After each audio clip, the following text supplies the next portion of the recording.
spyware sama malware buat memantau aktivitas kita termasuk bahkan dengan SMS, bahkan WhatsApp dia bisa baca. Ya artinya nanti malah boleh malah kemana-mana tuh. Jadi hati-hati banget install aplikasi-aplikasi bajakan. Begitupun juga di handphone ya. Saran saya hindari menginstal aplikasi yang .apk yang dari website-website yang kalian download bentuk APK terus diinstal gitu. Saya sangat rekomendasikan downloadnya di Play Store ataupun di App Store karena pihak mereka sudah ngecek dulu ada spyware atau malware atau tidak. Ya meskipun ada potensi juga lolos ya, tetap ada aja. Artinya setidaknya lebih aman di sana daripada eh, istilahnya kayak ngambil benda di tengah jalan gitu, yang kita tidak tahu ini benda apa kandungan tiba-tiba kita makan. Cuman karena lihat dia menarik terus kita makan aja gitu. Harusnya jangan ya, kita cek dulu. Oke, kayaknya dia suatu jawaban nih, cuman tanya aja. Iya. Mungkin dari teman-teman itu saja ya, karena keterbatasan waktu untuk sesi pertama materi dari Pak Kasliono. Terima kasih banyak Bapak atas Ya, materinya. Mungkin dari sama-sama Pak teman-teman Akbar. akan akan kita lanjutkan untuk pemateri kedua dari Pak Indrawan Adi Saputro. Silakan untuk Bapak Indrawan, Oke, baik Pak Akbar. monggo bisa Oh, iya. join. Langsung ya. Ya, di sini Bapak Indrawan akan memaparkan materi yang kedua ya, tentang apa steganografi ya Pak sepertinya ya Pak. Oke, keamanan terkait dengan jaringan, kemudian steganografi dengan nanti ada singgungan dikit-dikit terkait dengan digital forensik, Pak. Oh, ya, karena iya Pak, Pak Indrawan kan lulusan digital forensik ya Pak ya, untuk S2-nya. Iya, iya, Oke. Pak. Ya, ya silahkan dari Bapak Indrawan bisa disampaikan waktu dan tempatnya, saya persilahkan.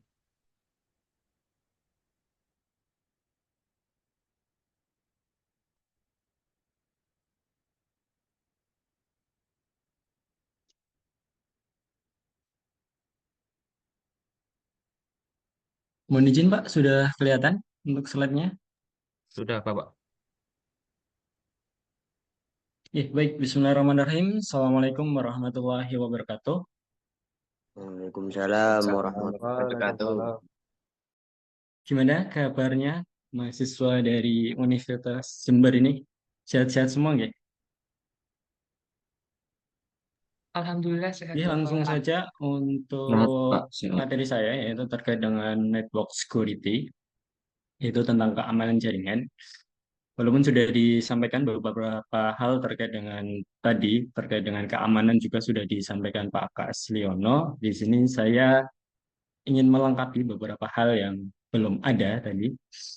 Nah, di sini perkenalkan dulu, nama saya Indrawan Adi Saputro, dosen S1 Informatika di STIMIK Amikom Surakarta, dengan konsentrasi di S1 dulu di Artificial Intelligence, kemudian di S2 saya ada di Digital Forensik dan Cyber Security.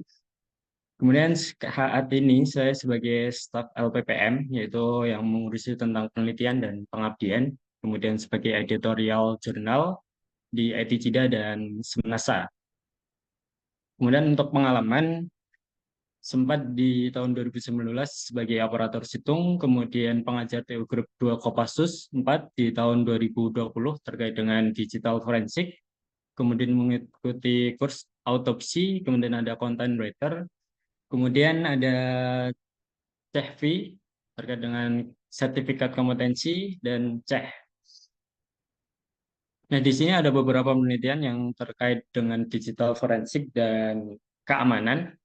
Ada verifikasi digital untuk menganalisis kecocokan objek menggunakan metode SIP. Ini dulu kolaborasi dengan dosen, yaitu terkait dengan CCTV. Jadi ada beberapa CCTV itu ketika ada tersangka atau terdakwa, itu perlu dicek keasliannya. Kemudian perlu dicek kecocokan objeknya apakah sesuai atau tidak. Nah, di sini saya mengambil penelitian itu. Kemudian ada utilizing Gamens clustering ini di cyberbullying. Jadi bagi teman-teman mungkin di media sosial atau sosial media terkait dengan Instagram, kemudian Twitter, dan lain sebagainya.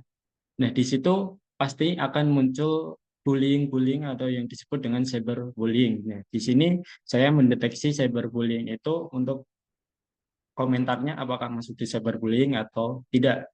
Kemudian selanjutnya ada analisis perbandingan kinerja enkripsi, algoritma RC4 dan AES. Ini algoritma-algoritma yang ya sudah beberapa kali digunakan dan ini dibandingkan apakah waktunya, kemudian durasi ketepatannya apakah sesuai atau tidak. Kemudian ada LSB, ini di bagian gambar. Kemudian ada pengembangan K-means clustering juga, dan yang terakhir adalah Firewall Security Port, ini tentang keamanan jaringan. Kemudian untuk buku, saya juga sudah menulis tentang keamanan sistem informasi, book capture, kemudian ada proteksi aset informasi, yang nanti bisa dicek aja di ResearchGate atau di Google Scholar. Kemudian juga sudah membuat buku referensi juga, sistem informasi cybersecurity dan strategi peningkatan kesadaran dan pencegahan phishing, yang saat ini masih marak digunakan di banyak platform, baik itu WhatsApp, baik itu Telegram, itu masih menggunakan phishing. Nah, di sini saya masuk di bagian materi terkait dengan kasus-kasus yang terjadi di keamanan jaringan itu seperti apa. Yang pertama adalah pembobolan data bank BSI yang dulu sempat viral, dan saya juga sebagai nasabah BSI juga tidak bisa membuka terkait dengan aplikasinya, dan itu sangat merugikan sekali. Dan itu berawal dari karena tidak adanya pemisah antara jaringan untuk server atau jaringan untuk karyawan, sehingga mengakibatkan adanya serangan pembobolan terkait dengan ransomware Lockbit. Kemudian ada pembobolan data Kominfo yang terjadi. Kemudian ada website Tempodon. Nah, ini serangan terkait dengan serangan availability. Kemudian ada kebocoran data asuransi Brilife, juga merugikan banyak orang juga. Kemudian ini yang dulu pernah diviralkan juga, ada data database yang ada di Kejaksaan Republik Indonesia, kemudian ada Brilife juga, kemudian ada Biorka yang dulu sangat terkenal sekali, itu data-datanya di-share di dark web, kemudian ada menyerang situs website Telkomsel supaya harga kuota internetnya murah. Nah, itu beberapa hacker itu iseng-iseng, kadang juga ada di balik itu ada isu-isu yang ingin diangkat. Nah, ini untuk pengenalan dari network security sendiri adalah keamanan jaringan, bidang yang berfokus pada perlindungan jaringan dan sistem komputer dari ancaman cyber atau serangan dan pelanggaran data. Nah, ini terkait dengan keamanan jaringan, biasanya untuk keamanan informasinya itu mengacu dengan CIA Triad atau Confidentiality, Integrity, dan Availability. Yang pertama adalah kerahasiaan, itu menjamin bahwa hanya orang yang berwenang yang dapat mengakses data dan informasi. Kemudian ada integritas, menjamin bahwa data tidak dapat diubah tanpa seizin pihak yang berwenang. Kemudian ada ketersediaan, jadi data itu ketika dibutuhkan pasti bisa untuk diakses. Ya sama kalau kita mempunyai data yang ada di sistem akademik kita, pastinya ketika data itu kita butuhkan, misalnya KRS dan lain sebagainya, itu pasti harus tersedia. Kalau tidak tersedia, otomatis kita tidak bisa melakukan KRS dan lain sebagainya. Kemudian data-data pribadi kita pastinya di sistem akademik di kampus kita pastinya harusnya sudah rahasia, sehingga tidak bisa diakses oleh orang lain. Kemudian ada 4 aspek yang terkait dengan network security, ada hardware, kemudian keamanan data, komunikasi jaringan, sama akses. Nah, hardware ini adalah perangkat yang tersimpan di tempat aman sehingga tidak tersabotase. Sehingga kalau jenengan nanti ke depannya kalau punya server sendiri itu harus ditempatkan di tempat yang aman sehingga tidak ada sabotase dari pihak luar. Kemudian ada keamanan data, keamanan datanya harus dienkripsi, kemudian menggunakan kriptografi atau menggunakan sifar-sifar yang lain. Kemudian ada komunikasi jaringan, ini juga harus diamankan. Kemudian akses juga harus dibatasi, sehingga punya data akses tersendiri.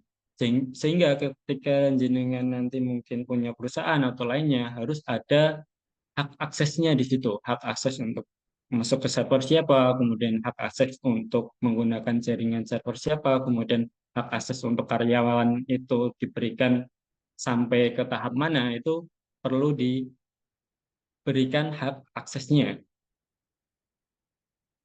Kemudian untuk model-model dari serangan keamanan sendiri itu ada interruption, modification, interception, dan fabrication. Untuk interruption sendiri itu terkait dengan sistem yang dihancurkan atau dihalangi sehingga tidak lagi tersedia atau tidak dapat digunakan. Sehingga ketika kita mengirimkan sesuatu kepada penerima, itu pesannya itu tidak sampai ke penerima. Nah, ini serangan ini dimasukkan ke dalam available system atau ketersediaan. Jadi, data yang dikirimkan oleh si pengirim ini tidak terkirim oleh si penerima. Kemudian ada interception. Nah, ini aset informasi oleh orang yang tidak berhak, misalnya oleh seseorang program atau komputer, di mana contoh serangan ini pencurian data pengguna kartu kredit, kemudian sniffing. Nah, ini penyerang terhadap pelayanan confidentiality atau kerahasiaan. Sehingga ketika di sini harusnya pengirim hanya ke penerima saja, tapi di sini ada mata-mata atau spoofing. Sehingga penyerang ini tahu rahasia di balik pengirim dan penerima. Kemudian ada modification, di mana pesan yang harusnya itu A, kemudian di penerima itu A, itu diubah oleh si penyerang. Kemudian misalnya A jadi B, misalnya pesan. Nah, ini biasanya itu pengubahan suatu nilai file data atau device website, di mana ini terkait dengan layanan integrity. Nah, device website ini seringkali kita lihat atau kita dengar ada beberapa serangan terkait dengan device website. Contohnya di website-website pemerintahan itu sangat banyak ketika ada isu-isu yang mau diangkat, biasanya akan mengubah tampilan awal dari suatu laman. Contohnya dulu itu ada DPR, kemudian Kejaksaan, dan lain sebagainya. Kemudian ada fabrication. Ini biasanya terkait dengan phishing atau phishing email atau phishing menggunakan APK dan lain sebagainya. Nah, ini seorang user tidak berhak mengambil data, kemudian menambahkannya dengan tujuan untuk dipalsukan. Jadi si pengirim ini tidak mengirimkan data apapun, tapi seolah-olah si pengirim ini mengirimkan ke penerima. Nah, mungkin dari teman-teman bisa dicek nantinya kalau jenengan sebagai mahasiswa atau sebagai pekerja nantinya ketika diamanahi di sebuah perusahaan atau sebuah organisasi itu dicek domainnya apakah sesuai atau tidak.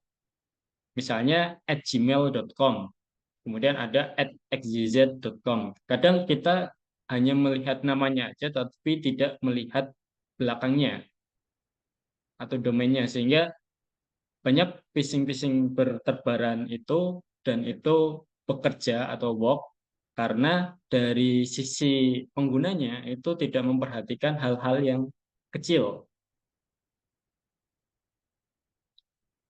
Kemudian untuk teknik serangan keamanan jaringan ada brute force attack, itu terkait dengan serangan yang menggunakan kamus dari password-password yang ada, sehingga kita lihat kalau di Play Store, kemudian kalau di Kali Linux atau di aplikasi-aplikasi lainnya, ketika akan membobol suatu WiFi atau lainnya, itu biasanya menggunakan kamus data.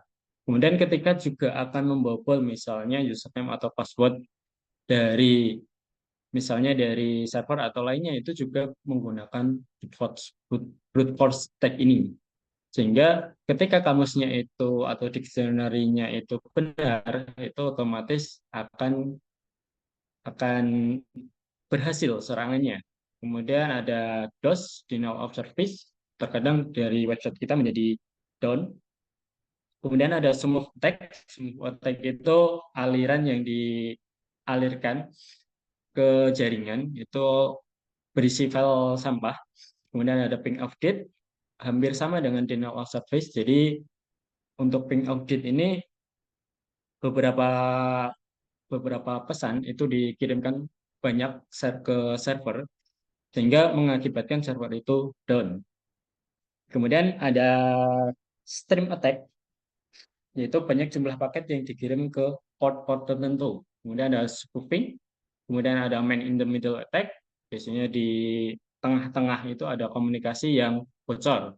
Kemudian ada spamming, kemudian ada sniffer, kemudian ada cracker. Nah, ini yang paling sering kita lihat teknik-teknik yang digunakan di keamanan jaringan.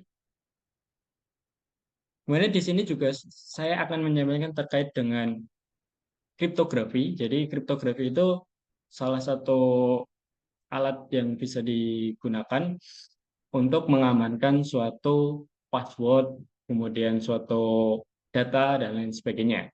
Nah, ini kriptografi sendiri itu berasal dari bahasa Yunani, yang berarti kripto itu menyembunyikan, kemudian grafia itu tulisan, di mana kalau digabungkan itu menjadi ilmu yang mulai jadi teknik matematika yang berkaitan dengan aspek keamanan informasi, yang biasanya itu menyembunyikan sebuah tulisan.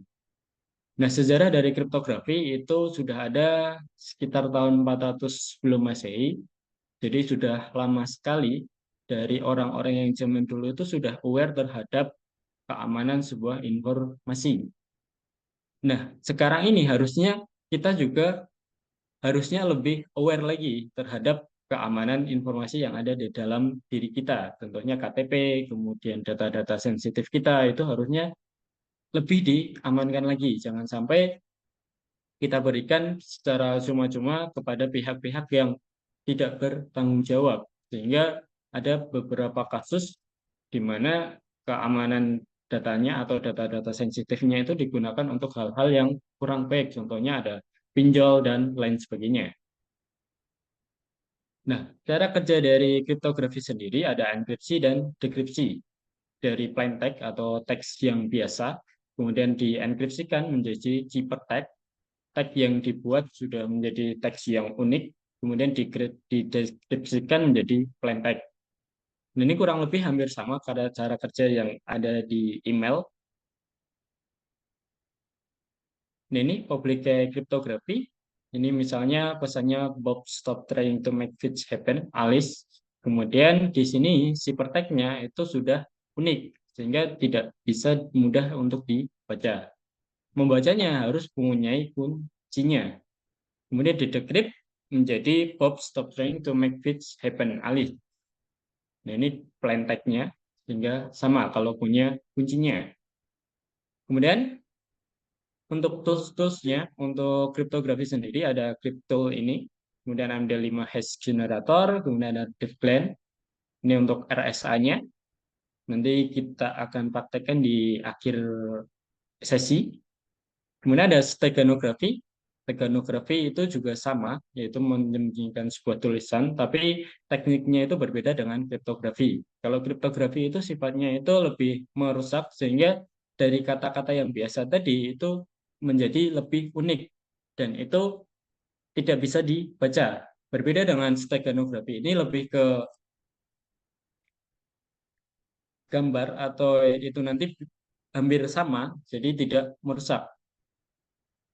Nah, ini kejahatan dari steganografi, misalnya meme di Twitter, seringkali kalau kita lihat, itu kita, oh ketika ada yang bagus, kita download. Padahal di dalam filenya itu ada sesuatu, tapi kita tidak tahu. Nah, itu adalah hal-hal yang perlu diperhatikan. Jangan sembarangan untuk download di lintas platform, misalnya di Twitter, di Facebook, kemudian ada di Google, dan lain sebagainya.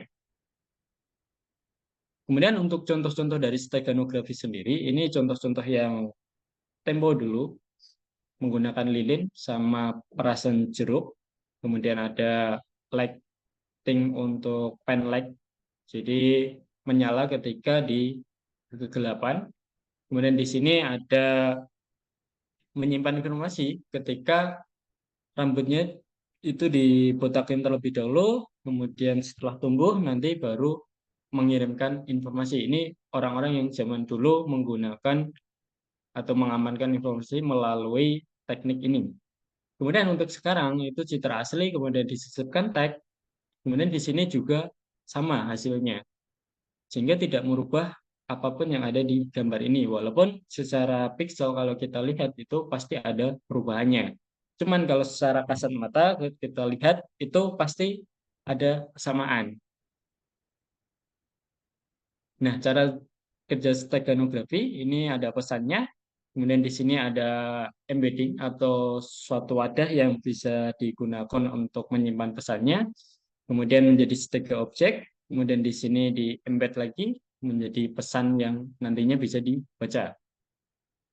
Kemudian perbedaan kriptografi dan steganografi, ketika ada kriptografi pastinya nanti gambarnya menjadi rusak dan itu menjadi lebih unik. Kemudian kalau untuk steganografi sendiri sama, jadi gambarnya itu hampir sama.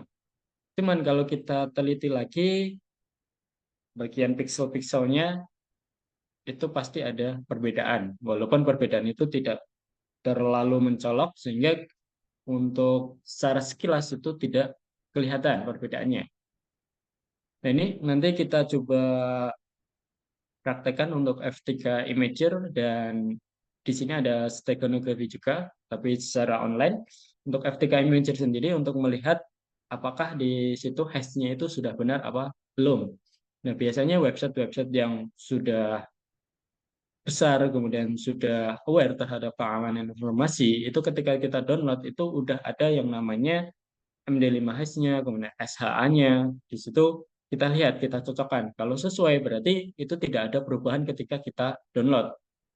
Kalau misalnya kita download suatu file, kemudian berubah menjadi .exe, itu kemungkinan itu ada kaitannya dengan virus. Nah, terkait dengan virus, itu ada beberapa fase yang dalam virus. Itu ada dormant phase, propagation phase, triggering phase, dan execution phase. Nah, untuk dormant phase ini fase yang tidak aktif. Walaupun misalnya ya di dalam laptop kita itu terhadap virus, tapi ketika kita tidak melakukan apapun, itu tidak akan menjadi masalah. Kemudian ada propagation phase, jadi membuat salinan sehingga di situ nanti ketika kita jalankan pasti akan tersalin di beberapa folder. Kemudian ada triggering phase, ini virus mulai diaktifkan untuk menjalankan fungsinya, baik itu merusak, menyembunyikan, dan lain sebagainya. Kemudian ada execution phase, ini fase eksekusi, di mana melepaskan semuanya yang ada di virusnya, kemudian bisa melakukan penghapusan data, kemudian menyebabkan pop-up yang terjadi ketika kita misalnya berselancar di website, kemudian kita klik ads atau iklan, kemudian iklannya muncul terus-menerus. Nah, itu salah satu dari malware atau virus. Kemudian di keamanan nirkabel sendiri sudah ada beberapa pembaruan yang terjadi di jaringan. Ada WEP, itu yang protokol awal yang sebelum ada WPA. Kemudian ada WPA, WPA 2 PSK biasanya, Wi-Fi Protected Access. Ini pengganti dari WEP dengan fitur keamanan yang lebih baik. Kemudian ada WPA 3, kemudian ada 802.1x. Nah, untuk alat teknologi sendiri ada VPN, ada firewall, IDS, IPS, kemudian access control list. Jadi ada kontrol daftar yang bisa mengakses suatu jaringan. Nah, ini biasanya kalau jaringan di jaringan itu biasanya pakai MikroTik atau Cisco atau lainnya. Nah, tren di masa depan di keamanan jaringan nirkabel sendiri karena ada quantum komputer. Nah, ini pastinya ada quantum cryptography, kemudian ada blockchain for security yang tadi sudah disampaikan Pak Kasliono, kemudian ada zero trust architecture. Kemudian tools-tools untuk melakukan analisis keamanan jaringan ada beberapa tools yang di sini sebagai edukasi saja. Ada Nmap, itu biasanya untuk menganalisis, kemudian ada Metasploit untuk menyerang biasanya, kemudian ada Warsec, kemudian ada John the Ripper, kemudian ada ZAP atau Z Attack Proxy. Kemudian ada beberapa tools lainnya dan itu sudah disediakan di dalam Kali Linux. Kalau jenengan mau belajar di misalnya melakukan analisis website atau lainnya itu bisa menggunakan OASP atau Open Web App. Itu nanti saya jelaskan di akhir sesi. OASP biasanya. Kemudian ada antisipasi dari keamanan jaringan sendiri, yaitu yang pertama adalah pemasangan firewall. Kemudian ada enkripsi jaringan. Pemasangan firewall ini biasanya kalau di laptop kita sudah tersedia firewall khusus untuk memblokir suatu jaringan yang misalnya itu dicurigai atau bisa dipastikan itu adalah jaringan yang berbahaya. Kemudian ada beberapa tools juga atau beberapa alat juga seperti Fortinet dan sebagainya. Tapi itu untuk alat-alatnya itu lumayan mahal sehingga untuk pengimplementasiannya itu agak sulit dilakukan ketika misalnya keterbatasan suatu biaya. Kemudian ada enkripsi jaringan menggunakan WPA3 tadi. Kemudian ada segmentasi jaringan, pisahkan jaringan sesuai kebutuhan. Kemudian misalnya di WiFi yang publik itu perlu dicek lagi itu apakah berbahaya atau tidak. Jadi ketika jenengan misalnya nantinya itu nongkrong di kafe, kemudian di situ ada WiFi publik, kemudian jenengan cuman login aja udah langsung connect. Nah, itu perlu dicurigai atau perlu waspada. Karena hal itu menjadi salah satu hal ketika ada yang punya kafe misalnya sudah tahu jaringan, sudah tahu tentang sniffing dan sebagainya, otomatis nanti apa yang jenengan lakukan di perangkat jenengan itu nanti akan terpantau, yaitu melalui monitor jaringannya. Ini sedang apa, membuka Facebook dan lain sebagainya sudah terpantau. Kemudian pengawasan lalu lintas jaringan, jadi anomalinya seperti apa, kemudian apakah ada jaringan-jaringan yang trafficnya itu terlalu sering dan terlalu banyak, nah itu perlu dicek lagi atau diawasi. Kemudian ada pembaruan perangkat lunak seperti router, firewall, dan perangkat endpoint juga harus diperbarui. Kemudian ada pengelolaan akses, kemudian pelatihan keamanan cyber. Nah ini perlu diedukasi semua pengguna jaringan tentang praktik keamanan cyber. Kemudian mencadangkan data atau backup. Ini backup secara berkala itu penting, nggak cuma di jaringan aja. Jadi di keamanan data dan informasi juga sangat penting. Nah, itu yang bisa saya sampaikan untuk materi di slide-nya. Kemudian untuk materi-materi praktiknya, saya sampaikan beberapa tools. Nah, ini ada crypto yang tadi sudah disampaikan juga ada terkait dengan ini, kriptografi klasik, kemudian ada kriptografi modern, menggunakan RSA, kemudian menggunakan AES, dan lain sebagainya. Ini bisa dicek aja di crypto, nanti bisa dicoba-coba. Kalau untuk Chaser Root 13 ini tools yang untuk kriptografi klasik atau kriptografi yang lama. Jadi semisal kita punya BCDE misalnya. Misalnya jadi pengen bikin password, kemudian di sini kayaknya 4 misalnya. Nah, ini nanti akan bergeser dari A ke E. Ini salah satu tools yang bisa digunakan untuk membuat password itu supaya lebih aman. Kemudian ada MD5. Ini yang paling sering digunakan ketika kita bikin sebuah website. Itu pasti username dan passwordnya biasanya diubah menjadi MD5. Ada yang menggunakan S64 dan lain sebagainya. Nah, ini kemudian ada juga terkait dengan stegonografi.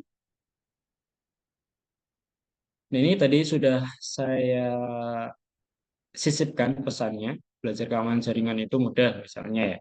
Enkripsi passwordnya adalah yang admin ini tadi. Nah, untuk decode-nya, ini tinggal kita open aja.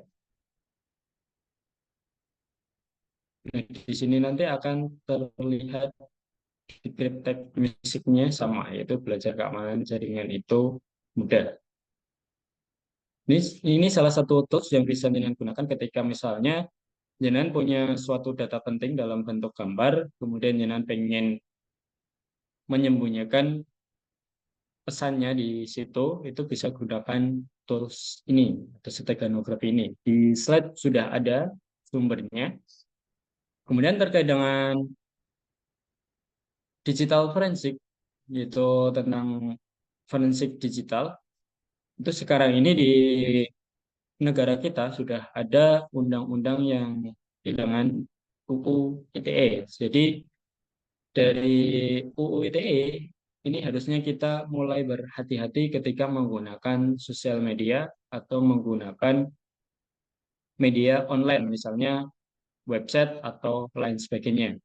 Karena di sini ada pasal-pasal yang itu dapat menjerat kita, misalnya ketika kita melakukan atau sengaja membuat informasi elektronik yang bersifat sara misalnya.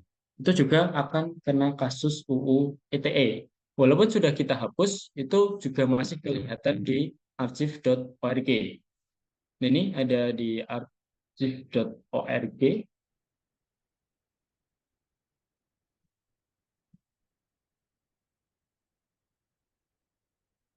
Wayback Machine. Jadi kita bisa lihat web-webnya itu dari tahun-tahun yang dulu itu kita bisa lihat tampilannya seperti apa. Ini saya ambil contoh Amikom Solo.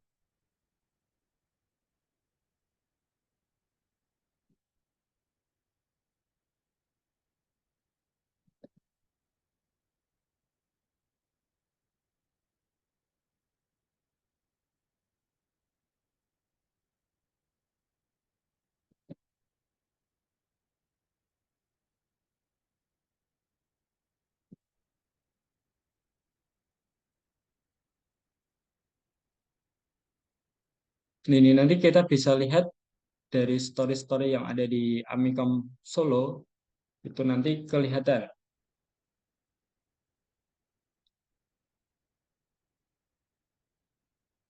Ini dibuat tahun kapan, itu kelihatan semua tampilannya. Tampilan awalnya seperti apa, itu kelihatan. Sehingga kita juga perlu berhati-hati ketika menggunakan website. Misalnya, kalau kita dari dalam edukasi itu nggak masalah. Tapi ketika kita misalnya ada isu-isu misalnya di pemilu atau lainnya, kemudian kita sebarluaskan di website, itu juga perlu hati-hati.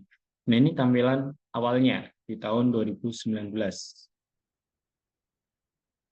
Kemudian ada lagi tools-tools yang terkait dengan digital forensik. Nah, ini sangat menarik sekali, ada beberapa banyak tools. Nah, ini ada framework juga, OSINT framework untuk mencari terkait dengan username. Nah, ini jadi ketika kita pengen kepo kepada orang lain itu juga bisa lewat ini. Kemudian email address, kemudian domain name, kemudian mencari email. Jadi bisa menggunakan OSINT framework. Kemudian selain itu juga ada isu GDPR. Kalau kita alhamdulillah di Indonesia sendiri udah ada UU PDP ya. Kurang lebih hampir sama untuk apa hampir sama untuk GDPR dan UU PDP, cuman bedanya untuk GDPR itu di Eropa, kalau UU PDP di Indonesia.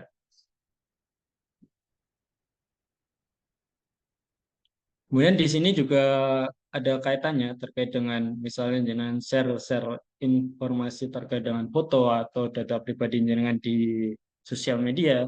Di sini akan menjadi salah satu database yang bisa digunakan untuk membuat sebuah foto yang baru. Nah, kalau kita lihat di sini, ini pastinya nggak ada orangnya. Orang aslinya itu nggak ada sebenarnya. Misalnya kita email nih, dan kita upload random face generator. Nah, ini bisa kita lihat. Ini sebenarnya tidak ada orangnya, cuman dia mengambil dari database-database yang ada.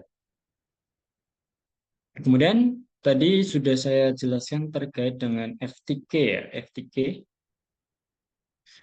Nah, ini kita bisa cek di sini terkait dengan file hashnya. Kita coba ekspor dulu di sini.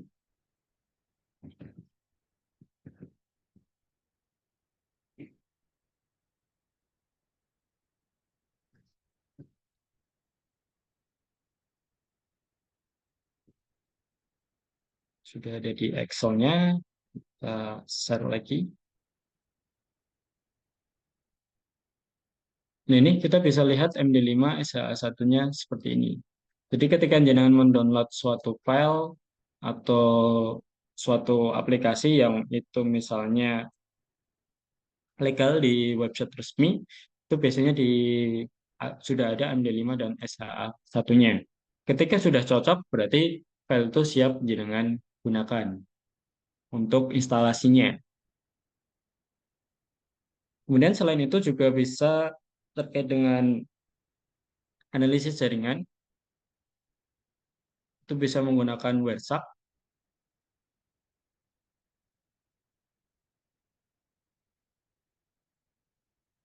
Ini nanti sudah terrecord semua di sini. Jadi bagi teman-teman yang misalnya nanti masih akses di misalnya website-website HTTP, itu bakal kelihatan di sini username sama passwordnya. Apalagi masih basisnya itu POS.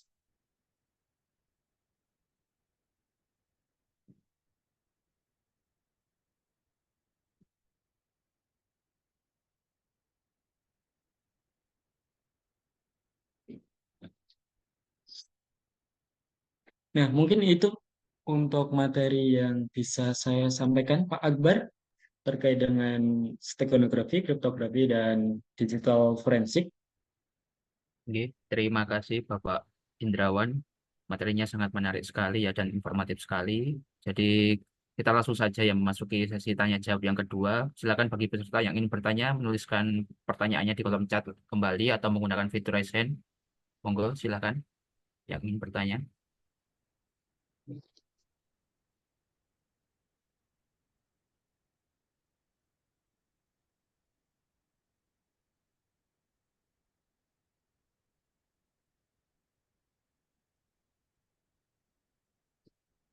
Nah, mungkin sedikit sharing ya Pak Akbar terkait Oke, monggo. dengan steganography dan kriptografi. Nah, sebenarnya di era-era sekarang ini, topik-topik yang berkaitan dengan cyber security, kemudian keamanan, itu sangat menarik sekali untuk diulik, apalagi jurnal-jurnal yang ada di dunia atau bahkan di Indonesia atau di dunia itu masih menganggap bahwa isu-isu terkait dengan steganography, kemudian isu-isu terkait dengan keamanan itu sangat penting dan sangat menarik untuk dibahas. Nah, ini kemarin ada beberapa isu terkait dengan steganography sendiri. Sebenarnya ada perbandingan tools. Saya ajukan di international conference juga masih lolos dan itu ternyata itu juga menjadi salah satu novelty atau kebaruan dari sebuah penelitian. Jadi teman-teman di sini semisal pengen ngambil topik terkait dengan keamanan atau steganography atau cyber security itu masih sangat memungkinkan untuk di era sekarang ini. Apalagi dengan berkembangnya dari teknologi itu sendiri juga sangat menarik untuk kita lihat karena dari mulai dulu itu dari internet hanya digunakan di militer, kemudian digunakan untuk banyak orang, kemudian sampai saat ini bisa digunakan di IoT dan lain sebagainya. Nah, itu sangat sangat menarik untuk topik-topik yang bisa kita bahas di keamanan jaringan maupun di cyber security. Nah, mungkin dari teman-teman ada yang ditanyakan mungkin. Silakan dari teman-teman. Nah, ini ada satu, Pak. Oh, banyak sih. Oh, ini satu ini. Oh, ini yang baru ya. Bagaimana steganografi diimplementasikan ke keamanan IoT? Apakah memerlukan sumber daya memori yang besar? Seperti itu, Pak. Dari Mas Oke, Aditya. siap. Izin menjawab ya, Pak, Ya, langsung saja, untuk Pak. terkait dengan steganografi, apakah untuk diimplementasikan di keamanan perangkat IoT, apakah memerlukan sumber daya memori yang besar? Sebenarnya steganografi sendiri itu cenderung untuk apa? Implementasinya itu Image ya. nggak terlalu makan memori yang besar karena dari steganografi sendiri itu sederhana sebenarnya, hanya mengubah sebuah tulisan atau sebuah pesan itu menjadi pesan yang tidak terlihat kayak gitu. Jadi hanya menyembunyikan saja. Jadi untuk memori yang besar tidak perlu untuk steganografi sendiri. Kemudian yang kedua sekalian ya Pak, sudah Saya juga bacakan tadi. aja, Pak. Oke, saya Oke, bacakan. yang kedua. Untuk yang kedua ada dari Ihbar Madian, tantangan utama yang dihadapi dalam melakukan analisis forensik pada sistem cloud, terutama dalam lingkungan multi-tenant. Bagaimana cara memastikan bukti tetap aman dan rantai pemeliharaan chain of custody terjaga, mengingat kontrol utama ada di tangan penyedia layanan atau pihak ketiga seperti itu. Ini pertanyaannya kayak generate ya sepertinya. Oke, untuk analisis terkait dengan forensik di cloud itu pastikan bahwasannya kalau emang sudah ada terkait dengan teknisnya, misalnya sudah ada BAP-nya dan lain sebagainya, itu relatif sudah aman. Itu terjaga dari keaslian dari pihak ketiganya sudah pasti terjaga. Contohnya misalnya ada kasus nih di misalnya di platform Facebook misalnya ya. Di Facebook, kemudian di situ ada yang menginginkan bahwasannya benar nggak sih postingannya itu di Facebook itu benar-benar ada apa enggak. Nah itu biasanya dari pihak kepolisian sendiri itu biasanya akan menyurati dan di pihak ketiga, kemudian di pihak ketiga sendiri akan membuka, cuman hanya membuka beberapa waktunya itu sangat singkat. Jadi harus dimanfaatkan benar-benar. Nah, di situ pasti keasliannya juga pasti terjaga karena di COC-nya sendiri itu pastinya sudah ada tahapan-tahapan dari mulai misalnya kalau kita punya punya hadis misalnya. Hadis, kemudian kalau itu cloud misalnya punya cloud, kemudian hadis itu ketika kita pengen melakukan analisis harus di copy image-nya dulu. Copy image-nya dulu baru di copy lagi baru bisa dianalisis sehingga keaslian dari filenya itu tetap terjaga. Seperti itu, Pak Akbar. Oke, ada lagi pertanyaan dari Mas Hafiz Wadila ya. Apa saja kendala teknis dan regulasi yang sering dihadapi dalam menjalankan investigasi forensik pada infrastruktur cloud yang terdistribusi? Bagaimana strategi yang efektif untuk menjaga integritas bukti dan memastikan rantai pengendalian bukti tetap utuh, terutama ketika sumber daya dan data dikelola oleh penyedia layanan eksternal. Gitu. Nah, kalau untuk terkait dengan forensik pada infrastruktur cloud yang terdistribusi juga hampir sama. Yang terpenting adalah di ketika kita investigasi sebuah forensik, itu yang terpenting adalah dokumentasinya.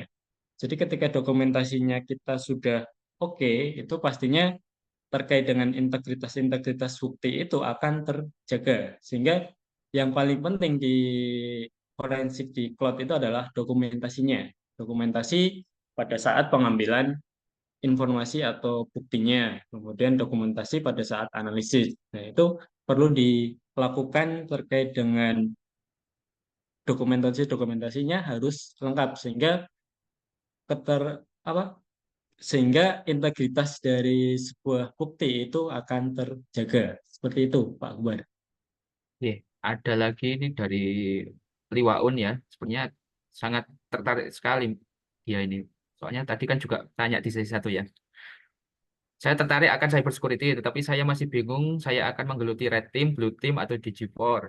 Bisakah Bapak memberikan saran atau tips yang memilih dari ketiga itu? Saya cenderung suka ke Red Team, Pak. Akan tetapi saya juga tertarik di DG4, Pak. Tolong arahannya mungkin boleh Pak share-share buku terkait itu. Oke, baik. Monggo, Pak Sebenarnya Yusawan. untuk digital forensik sendiri kan juga mempelajari terkait dengan bagaimana menyerang, kemudian bagaimana bertahan. Di situ juga dipelajari di digital forensik sendiri, karena sudah ada beberapa sertifikasi kompetensi yang harus emang ada di seorang digital forensik, kayak CEVI, kemudian CEH. Nah, kalau untuk belajar terkait dengan mau belajar terkait di digital forensik, ya belajar di red team pun nggak masalah, karena dari kita misalnya menyerang, kemudian diambil dari sisi digital forensik, kita juga akan tahu, oh serangannya dari sini, oh serangannya dari sini. Berarti pengambilan buktinya itu juga bisa kita cek dari situ. Oh, ketika ada serangan seperti ini, berarti untuk mengambil atau mengambil sebuah bukti digital, oh itu berarti areanya di sini. Sehingga itu juga imbang sebenarnya untuk red team sendiri. Kemudian digital forensik juga memerlukan itu, karena kalau hanya terkait dengan digital forensik, kemudian terkait dengan prosedur-prosedurnya, kemudian kita tidak tahu, oh seseorang itu menyerang itu dari mana, otomatis kita juga akan kehilangan atau juga akan kehilangan bukti digital itu sendiri dan tidak bisa mengambil sebuah bukti digital itu, karena kita tidak tahu menahu terkait dengan serangan jaringan itu di bagian mana seperti itu.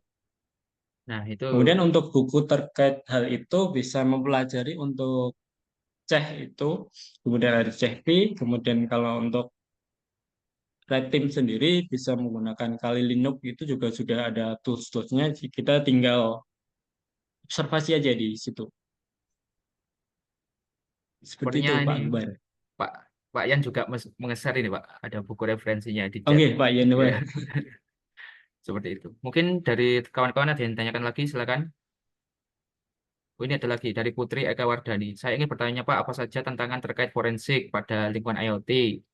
Dan menurut Bapak tentang beberapa machine learning pada forensik IoT di lingkungan IoT, apakah juga ada tantangannya Pak? Itu. Untuk tantangan sendiri terkait dengan forensik di lingkungan IoT, misalnya terkait dengan AI atau penerapan machine learning, itu kalau di kita di digital forensik sendiri juga ada yang namanya anti forensik. Ketika ada anti forensik, pastinya akan sulit untuk mencari sebuah bukti digital. Contoh contoh dari anti forensik sendiri, semisal udah ada nih, misalnya ada kriptografi, kemudian ada perkembangan atau ada perkembangan dari kriptografi itu udah semakin luas. Nah, otomatis nanti di situ kita juga akan sulit untuk mencari sebuah bukti digitalnya. Contohnya juga kalau untuk forensik, misalnya kalau sekarang ini Android sudah sampai 14, kemudian iPhone sendiri udah sampai iPhone berapa itu. Nah, itu tantangan juga menjadi tantangan, karena dari sistem keamanannya sendiri juga semakin lebih lebih kuat terkait dengan enkripsi, kemudian terkait dengan dekripsinya juga semakin lebih kompleks, sehingga ketika kita mencari bukti di iPhone, kemudian ketika kita mencari bukti di Android, kita juga harus punya tools-tools yang bisa membantu untuk mencari sebuah bukti digital itu. Dan mayoritas sekarang ada tools-tools yang dikembangkan belum sampai ke tahap device-device yang baru. Kemudian terkait dengan penerapan machine learning pada forensik di lingkungan IoT, sebenarnya sudah banyak diterapkan ya untuk di lingkungan IoT sendiri, karena machine learning itu sudah bisa digunakan di banyak banyak bidang, nggak cuma di IoT aja, di data mining juga menggunakan machine learning, kemudian misalnya di keamanan pun juga menggunakan machine learning. Kemarin sempat juga saya mengaitkan terkait dengan steganografi ini menggunakan machine learning juga dan AI, dan di situ juga saya komparasikan dengan metode-metode steganografi yang klasik, sehingga di situ menjadi sebuah penelitian. Nah, ini tantangan dari dari penelitian terkait dengan cybersecurity dan steganografi. Pinter-pinternya kita untuk mencari celah. Karena belum ada yang mengkaitkan dari AI sendiri ke steganografi, itu belum banyak yang mengaitkan hal itu. Sehingga itu menjadi sebuah kesempatan emas buat peneliti untuk mencoba untuk menggali penelitiannya itu lebih dalam lagi terkait dengan AI, kemudian dikomunikasikan dengan cybersecurity dan lain sebagainya. Iya, karena trennya akan mengarah ke situ, Pak, memang, Pak, ke AI Iya, dan machine trennya. learning. Ya, kemudian ada lagi dari Putri Kathleen di sini. Kalau untuk fokus ke security analysis itu perlu mempelajari mendalam secara teknis. Mempelajari mendalam secara teknisnya atau apa saja yang perlu dipelajari. Kalau untuk security analysis, untuk analisis keamanan di jaringan sendiri, itu perlu mempelajari terkait dengan teknis-teknis yang harus dipelajari. Misalnya ada tools-tools yang untuk analisis, itu juga perlu dipelajari. Karena banyak tools yang ada di Linux, kemudian banyak tools yang ada di Windows, cuman itu juga perlu dipelajari lagi. Karena sekarang ini juga harus dikaitkan dengan perkembangan teknologi sekarang ini. Karena oke, kita menyampaikan misalnya terus yang dipelajari ini. Tapi dengan perkembangan teknologi yang semakin cepat ini, pastinya nanti ada tools-tools yang baru yang perlu dipelajari lagi. Seperti itu. Silakan, mungkin ada yang bertanya lagi sebelum waktunya selesai. Silakan.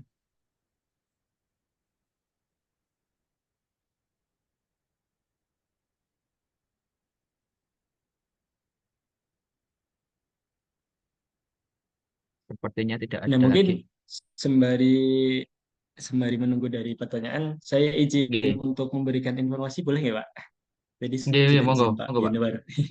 Oke, monggo, Pak. Oke,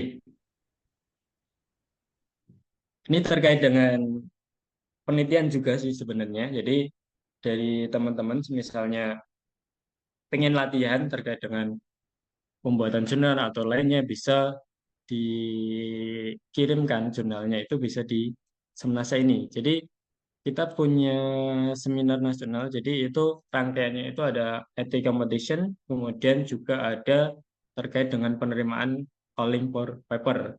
Nah, ini fokus cakupannya kurang lebih hampir sama dengan topik yang dibahas saat ini. Ada digital forensik dan cyber security. Jadi teman-teman di sini kalau misalnya mem- berminat di bidang penelitian, bisa membuat sebuah jurnal, kemudian di-upload di proceeding ini. Kemudian di sini juga ada seminarnya. Ini juga terkait dengan keamanan cyber. Jadi monggo nanti mungkin dari teman-teman tertarik dengan seminar nasional ini juga bisa dimanfaatkan event ini. Ini pembicaranya ada Pak Fianto, kemudian Prof. Hendri, dan Pak Ono. Nah, Pak Ono ini yang sering kita lihat atau yang sering sering terkenal di bidang keamanan, karena di YouTube-nya tuh banyak. Oh, ini untuk misalnya untuk terkait dengan keamanan, dan nanti dibuatkan YouTube-nya terkait dengan cyber security, dikaitkan dengan jurnalnya. Itu sangat sangat banyak sekali dari pengalaman-pengalaman dari Pak Ono, sehingga monggo dari teman-teman semisal pengen belajar untuk membuat jurnal, bisa dimulai dari proceeding ini. Kemudian selain itu juga ada ethics competition. Nah, ini skalanya nasional, cuman tidak ada kaitannya sama cyber security.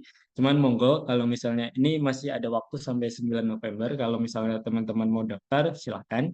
Ada game development, UI UX, short movie, dan animasi 3D. Seperti itu, mungkin sekilas dari informasinya, Pak.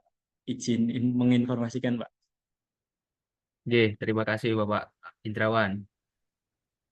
Sepertinya sudah sampai di penghujung acara ya ini. Terima kasih kepada seluruh peserta yang telah berpartisipasi aktif dalam sesi tanya jawab. Dengan ini saya akhiri. Terima kasih kepada Pak Kasliono dan Pak Indrawan yang sudah menyampaikan materi. Saya kembalikan lagi Sama-sama. ke MC untuk menutup acara. Silakan, Mas. Baik, kami sampaikan terima kasih kepada Bapak Akbar yang sudah menjadi moderator dan juga kedua narasumber kita yang telah memberikan ilmu yang sangat bermanfaat bagi kita semua.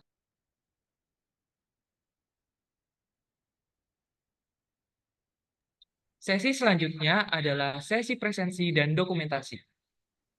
Nah, diharapkan bagi peserta yang telah hadir di dalam ruangan Zoom ini untuk dapat mengisi presensi yang sudah disediakan di dalam kolom chat Zoom. Terkait waktu presensi sendiri itu 15 menit ya teman-teman, atau sampai pada pukul 11.21. Nah, jadi buat teman-teman boleh langsung untuk mengisi terkait presensinya.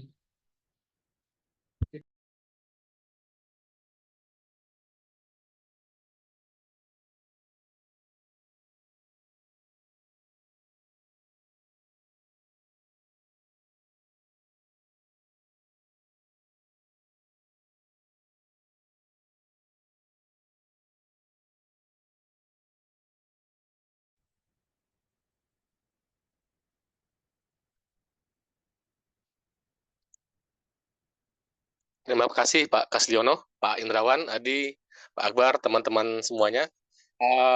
Senang Siap, bertemu dengan sama-sama Pak Pak. Kasliono. Ya. Ya Pak. Beliau Sami-sami, Pak. Mkom UGM tahun 2014 Pak Nge? Saya angkatan 2017 Pak. Oh 2017. Iya, iya. Siap. Sama Pak Indrawan juga. Ya, senang Pak. Iya, Kita Pak. sama-sama juga ngajar apa di UT Pak ya. Kita ketemu di UT. Iya. Terima kasih Pak. Monggo Mas MC.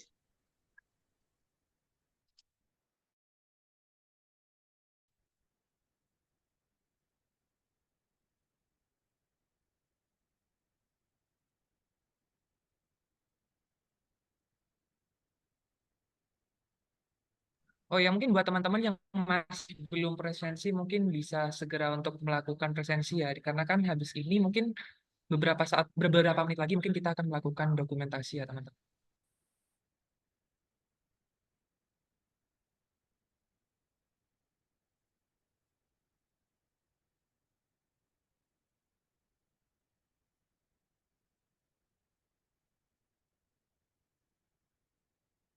Oke, Pak Yanuar atau Pak Kasliono, kapan-kapan bisa collab ya, Pak? Mungkin bisa Oke collab Pak. terkait dengan penelitian ya, Pak. Boleh, Bisa menarik. colek Pak. Siap, Untuk boleh. penelitian dan lainnya. Buat Terima kasih penelitian Pak. boleh. Oke, Pak. Karena banyak Kalau juga iptek. mahasiswa kami yang tertarik di bidang cyber security ya. Jadi siapa tahu nanti bisa mendaftar ke S2-nya UII ya. Siap. Forensika digital dengan ada juga Pak Yudi, Pak Yudi. Beliau dulu juga dosen saya Pak ketika S1 Pak. Saya S1 tahun Oh, 2000 Pak. Sempat diajar sama beliau juga dulu. Siap. Dan kami sering oke, undang Pak juga Pak Yudi. Yudi, Pak Yudi Prayudi, kemudian teman-teman dari praktisi cyber forensik, sama AFDI, Asosiasi Forensika Digital, yang termasuk di dalamnya itu mendiang Pak, apa ya? Aduh, saya lupa itu. Kita pernah undang beliau juga dulu, ya. Dan masih banyak lagi. Insya Allah, next time kita bisa collab, Pak. Yang untuk everything lah. Boleh Pak, boleh Iya, banget Pak. siap, Pak Yanuar. Siap, ditunggu. Ya. Terima kasih sekali lagi Pak. Pak Kasliono, Pak Indrawan Adi Sapuro, terima kasih sekali lagi. Terima kasih juga Pak Mungkin sudah Oke, diundang. sama-sama Pak teman-teman dari MC. Yanuar.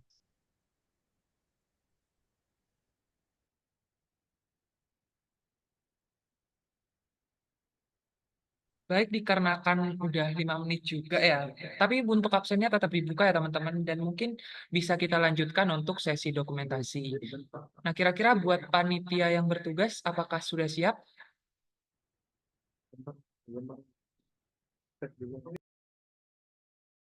Oh ya, mungkin sebelum itu buat teman-teman yang belum on cam nih dan juga masih belum memasang virtual background, mungkin boleh tuh buat on cam, pasang virtual background. Entah ada yang mau siap-siap juga itu boleh dipersiapkan ya teman-teman.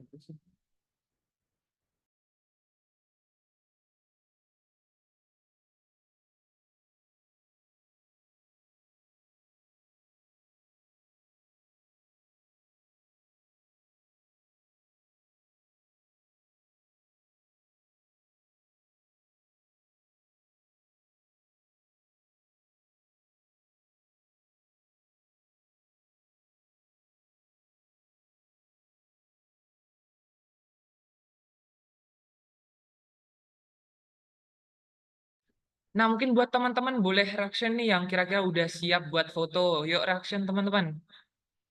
Yang udah siap buat berfoto bersama. Riak-riak.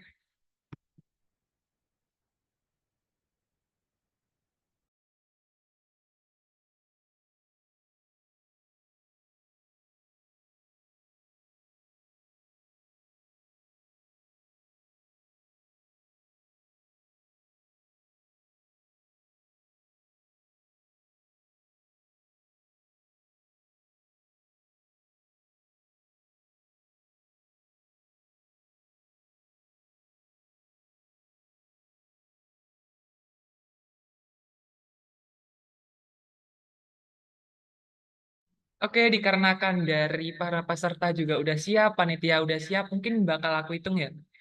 Mungkin buat posenya bebas ya teman-teman. Mungkin buat itu akan aku hitung. 1, 2, 3. 1, 2, 3.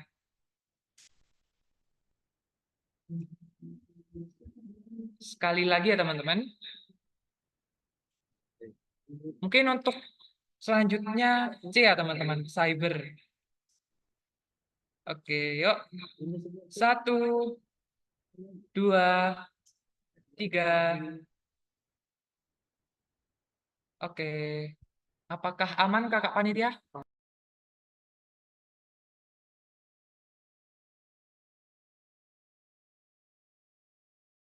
Oke, mungkin buat slide yang selanjutnya ya. Nah, untuk gayanya mungkin bebas ya teman-teman. Aku hitung lagi. 1, 2, 3. Oke.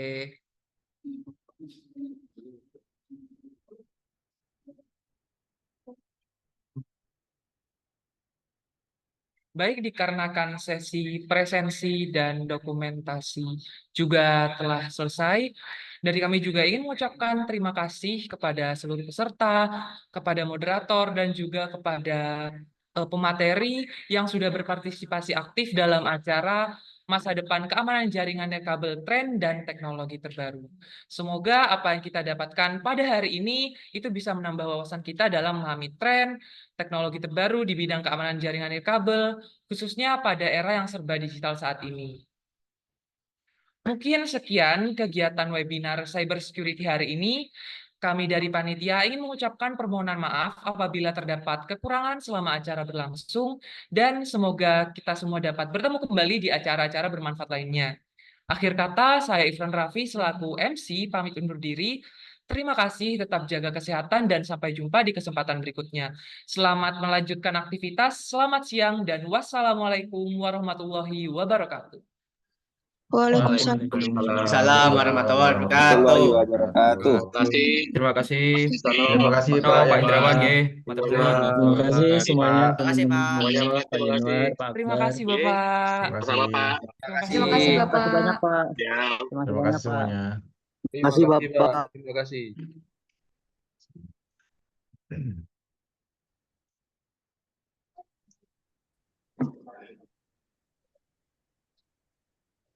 Makasih untuk teman-teman panitia. Ya. Nanti untuk konsumsi bisa diskusi ya. Oke, izin live. Terima kasih. Assalamualaikum warahmatullahi wabarakatuh.